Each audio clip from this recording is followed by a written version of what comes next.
লাশ লাশ গলা কাটা লাশ।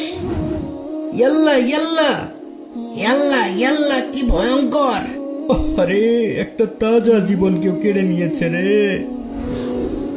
কার বুকটা খালি করলো কে জানে, নিশ্চয় কারো ছেলে কারো ভাই ছিল। আরে কিন্তু এই জনমানবহীন জায়গায় লাশ ফেলে গেল কিভাবে? কেউ দেখতেও পেল না। কি একটা অবস্থা! আরে এই দেখো পাশে একটা ধারালো চাকু। নিশ্চিত এই চাকু দিয়েই হত্যা করা হয়েছে, এখনো রক্ত লেগে আছে। হ্যাঁ, এই যে গলায় ছুরি মেরে হত্যা করা হয়েছে। তার মানে একে এখানে এনেই হত্যা করা হয়েছে। ইয়াল্লা, কি ভয়ঙ্কর কথা!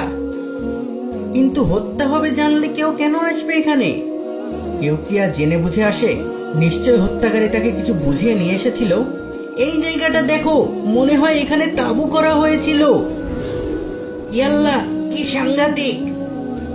হ্যাঁ, এখন আর জানার কোনো উপায় নেই। কেন ভাই, তুমি সেপাই, তুমি ধরতে পারবে না তাকে? লাশ দেখো, খুব কম করে হলেও 2 দিনের। তার মানে হত্যাকারী হত্যা করে ইতিমধ্যে পালিয়ে গেছে। এখন এই লোকের পরিচয় না জানা গেলে আর কিছুই জানা যাবে না। এই চুপ চুপ, কি হলো? চুপ চুপ, আমার কানেও এসেছে। কি জিনিস আমি তো শুনতে পাইলাম না। ইয়াল্লা ইয়াল্লা, এখানে আরেকজন পড়ে আছে। লা ইলাহা ইল্লা আনতা সুবহানাকা ইন্নী কুনতু মিনাজ জালিমিন। এই ব্যক্তির তো হাত পা বাঁধা।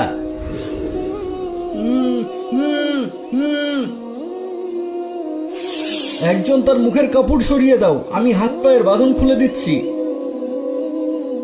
ভাই, আপনার এই অবস্থা কি করে হলো? কি হয়েছিল এখানে? এখানে কি কোনো ডাকাতি হয়েছিল? ওই ব্যক্তিকে খুন করলো কে? পানি, একটু পানি দেন। হ্যাঁ হ্যাঁ